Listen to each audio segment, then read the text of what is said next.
In late October 2017, Daniel Collins began his seasonal assignment as a park ranger at a remote outpost in West Virginia's Monongahela National Forest. Daniel was no stranger to solitude.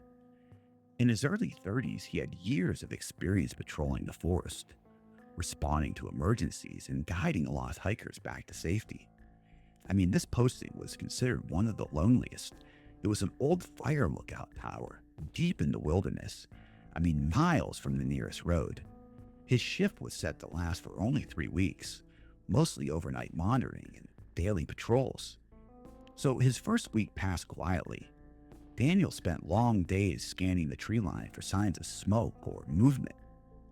Then on the 10th night, something shifted.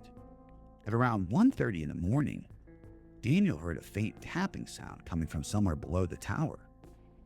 And at first he thought it was just a branch, knocking against the cabin siding, but this tapping grew rhythmic, like 3 distinct knocks, and then like a pause, and then 3 knocks again. So, he grabs his flashlight and radio and cautiously descends these stairs to go investigate this. But the forest floor below was empty. There's no animals, no campers, no signs of anybody nearby. So the next day, Daniel reported this strange noise to the base. They told him to stay alert, but it was just probably like an animal or the wind. So he shrugs it off, but he remained uneasy.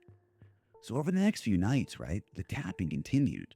It always would come at strange hours between midnight and 2 a.m. and always in the same pattern.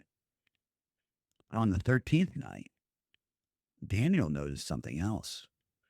Footprints in the mud near the base of the tower. They were oddly spaced. Too large for a deer or bear, but too small for a human boot.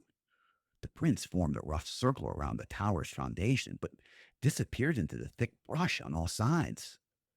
No other tracks led to or from them. When Daniel radioed in about the footprints, the dispatcher mentioned old legends about the forest, stories of shadow hunters and forest watchers. Daniel, of course, laughed it off. But on the 15th night, the tapping stopped. Instead, there was just this eerie silence. It wasn't like a peaceful silence of the forest at night.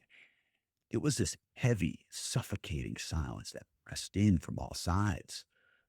Daniel couldn't sleep, He sat by the window, he said, until dawn, watching the tree line. And then that's when he saw it. A figure, barely visible in the moonlight, standing motionless among the pines, watching the tower. No movement, just stillness. Daniel called out on the radio. There was no response. When dawn broke, he left the tower to investigate. The figure was gone. No footprints, no sign of passage. On the morning of the 17th day, a search party was sent after Daniel failed to check in. They found the fire tower empty, his gear and belongings untouched. The only sign Daniel had been there was a single stack of 8 stones on the tower steps, and strange footprints still forming a circle around the base. Daniel Collins was never seen again.